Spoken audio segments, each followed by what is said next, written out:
बहुत समय पहले की बात है। एक राज्य में बड़े धूमधाम से राजा की बेटी का विवाह होने वाला था। महल चारों ओर से सजाया गया था। ढोल नगाड़ों की गूंज और शहनाइयों की मधुर धुन से वातावरण आनंदमय हो उठा था। इस शुभ अवसर पर रानी ने अपनी बहन को संदेश भेजा, मेरे घर आओ, साथ बैठकर भोजन करो। तभी एक दूत आमंत्रण पत्र लेकर दूर जंगल में स्थित आरशे पत्नी की साधारण झोपड़ी तक पहुंचता है। मेरी बहन का संदेशा आया है, उनके यहाँ भोजन करने चलना है। रहने दे भगवान, अपने से बड़े के बीच में नहीं जाना चाहिए। पत्नी जोर देकर ऋषि से पुनः आग्रह करती है। भगवान, तू समझ क्यों नहीं रही? अरे सुन, मैं तुझे एक कहानी सुनाता हूँ। तपते रेगिस्तान में एक ऊंट मर गया। उसकी लाश रेत पर पड़ी रही। तभी एक गीदड़ वहां आ पहुंचा। उसने ऊंट का शरीर देखा और अंदर घुस गया। अंदर उसे भरपूर भोजन मिला। वह खाते खाते इतना मोटा हो गया कि बाहर निकलने की कोशिश की, पर फंस गया। ऊंट की खाल धीरे धीरे सूखकर पत्थर जैसी सख्त हो गई।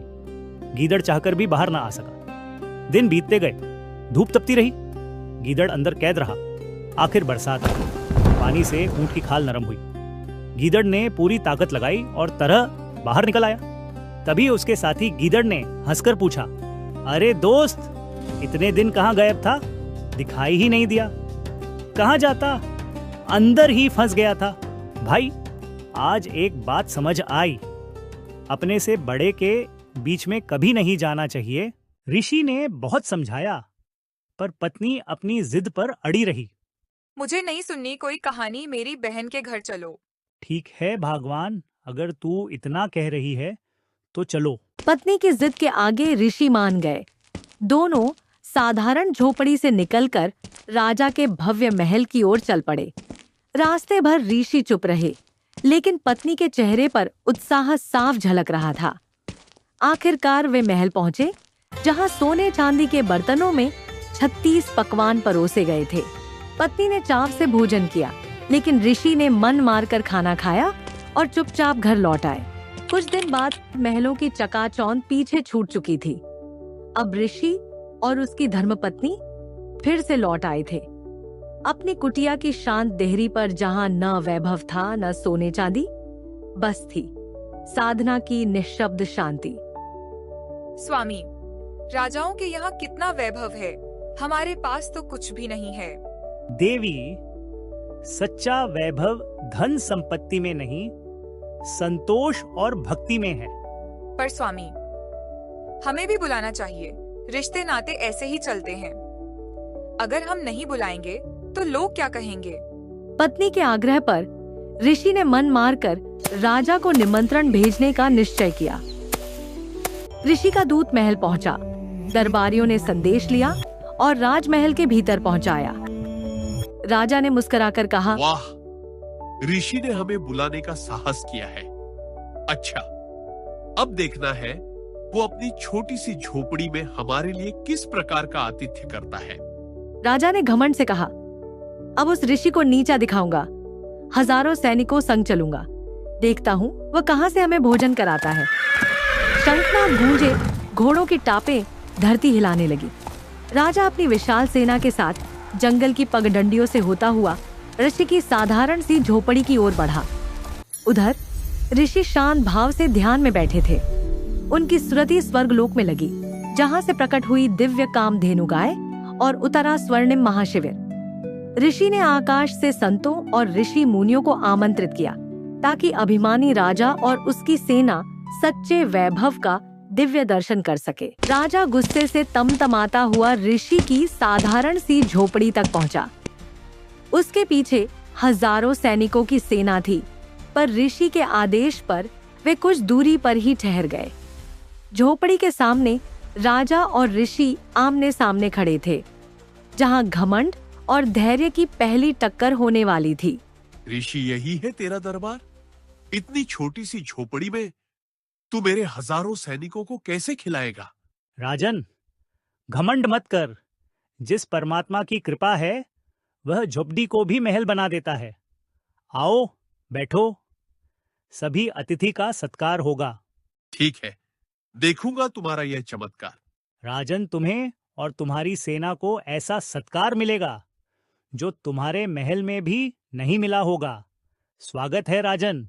हे कामधेनु माता, राजा और उसकी विशाल सेना के लिए भोजन की व्यवस्था करो। क्षण भर में उस साधारण सी झोपड़ी के आंगन में स्वर्णिम थालियां सज गईं।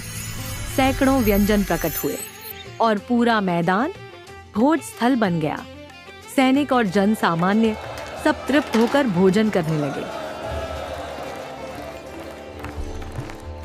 ये सब मेरे सैनिकों के सामने तमाशा कैसा है? आपके आंगन में ये व्यंजन कहां से आया? बिना राजकोष इतना भव्य भंडारा कैसे संभव हुआ? राजन, यह कोई साधारण भोजन नहीं, ये मेरी तपस्या और पुण्य का फल है।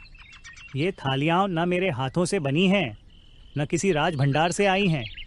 ये सब कामधेनु गौ माता की कृपा है। वह दिव्य शक्ति से असीम भोजन प्रदान करती है। जिसके पास कामधेनु है उसे कभी भूख, कभी अभाव छू भी नहीं सकता। आह, तो यही है रहस्य, एक गाय और उससे अनगिनत भोजन।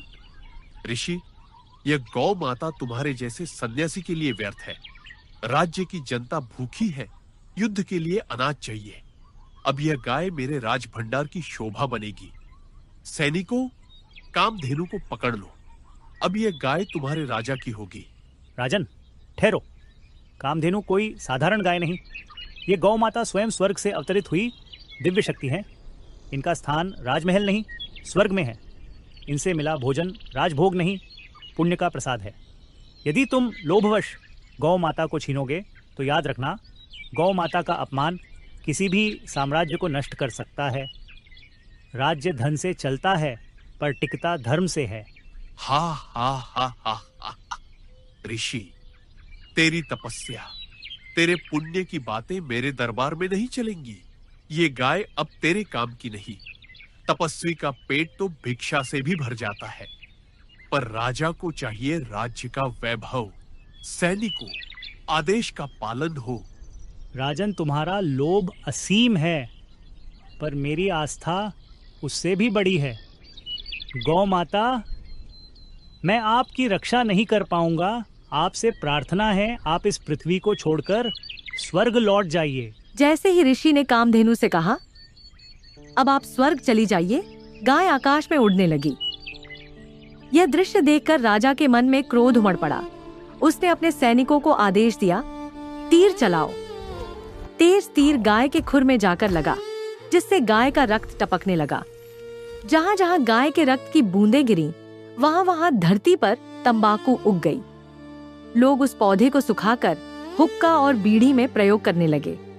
उन्हें यह ज्ञान नहीं था कि तंबाकू का स्वाद तो भले ही लुभाए, पर यह धीरे धीरे शरीर को खोखला करता है, रोग और मृत्यु की ओर ले जाता है। आज भी संत रामपाल जी महाराज अपने सत्संग में यही समझाते हैं कि 100 नारी जारी करे, सुरापान 100 बार, एक चिलम हुक्का भरे, डूबे काली धार। तंबाकू और नशा आत्मा और शरीर दोनों का शत्रु है। ये जीव को भटकाकर पाप के मार्ग पर ले जाता है। जो व्यक्ति तंबाकू का त्याग कर सच्चा भक्ति मार्ग अपनाता है, वही वास्तविक सुख और मोक्ष प्राप्त कर सकता है। और इस कथा का निष्कर्ष यही है, खून नाम खून का तमा नाम गाय, 100 बार सौगंध इसे न पिए खाए। तंबाकू खाना गाय के मांस खाने के समान है। क्योंकि तंबाकू की उत्पत्ति गाय के खून से हुई है, इसलिए संत रामपाल जी महाराज की शिक्षा के अनुसार तंबाकू व नशे से दूर रहना ही जीवन को सफल बनाने का मार्ग है। संत रामपाल जी महाराज जी के ज्ञान से संबंधित अधिक जानकारी के लिए हमारे निम्न नंबर पर संपर्क करें 822-2880-541।